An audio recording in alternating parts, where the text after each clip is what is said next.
नागपूर पूर्व भागातील सततच्या लोड शेडिंगला कंटाळून अखेर सामान्य जनतेचा संयम सुटलाय आणि त्यांनी वीज वितरण तक्रार निवारण केंद्राच्या कनिष्ठ अभियंता कार्यालयासमोर ठिय्या आंदोलन सुरू केलंय। आश्वासन खूप ऐकलीत आहे, आता कृती हवी आहे अशी संतप्त मागणी नागरिकांकडून होत आहे। नागपूरच्या पूर्व भागात गेल्या अनेक महिन्यांपासून वारंवार होणाऱ्या लोड शेडिंगमुळे नागरिक त्रस्त झाले आहेत। याबाबत वारंवार महाराष्ट्र राज्य वीज वितरण तक्रार निवारण केंद्राकडे तक्रार करण्यात आल्या होत्या, मात्र कोणतीही ठोस कारवाई झाली नाही। शेवटी संतप्त नागरिकांनी थेट कनिष्ठ अभियंता कार्यालयासमोर ठिय्या आंदोलन छेडलेत आहे। महिलांसह वृद्ध आणि तरुण नागरिकांनी वीज आहे का, सत्ताधाऱ्यांची झोप केव्हा उडेल अशा घोषणा देत संतप्त आवाज उठवलाय। या आंदोलनात नागपूर पूर्व मधील विविध परिसरातील नागरिक सहभागी झाले होते। अनेकांनी आपली संतापयुक्त व्यथा थेट अधिकाऱ्यांना सांगत प्रश्न विचारलेत।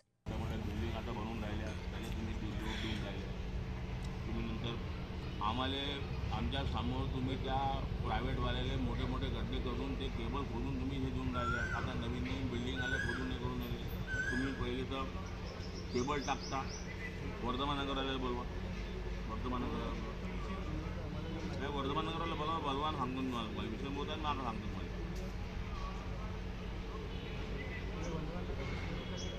हां हां तो गांधीबाग आणि बोलू म्हणून तुम्ही गड्डे केबल खोदता, केबल तोडता, केबल ते रजिस्ट्रेशन करत नाही तुम्ही लोक।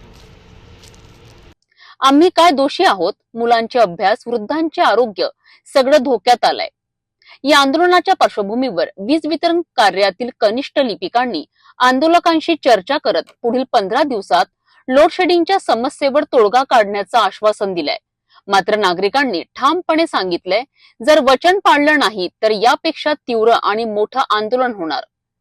ये जो हिरवीनगर जो पावर स्टेशन है, हमारा जो पूर्व नागपुर का भाग है, चिंतेश्वर एक एमएसबी पावर हाउस आता है, एक गंगाबाई घाट आता है, एक वर्धमान नगर आता है, एक वाठोड़ा आता है, एक नेताजी नगर आता है। ऐसे 5-6 पावर स्टेशन मिलकर पूर्व नागपुर का पूरा भाग चलाते हैं।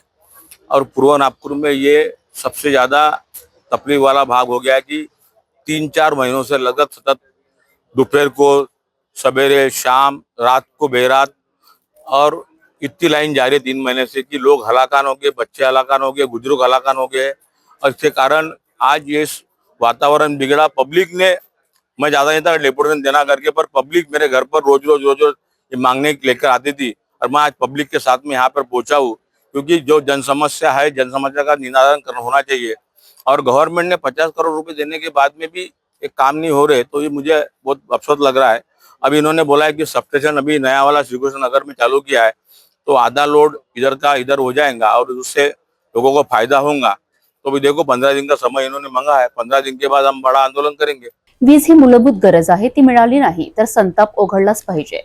नागपूर पूर्व भागातील हे आंदोलन केवळ सुरुवात आहे की आणखी मोठ्या लाटेची चाहूल, हे पाहणं महत्त्वाचं ठरेल।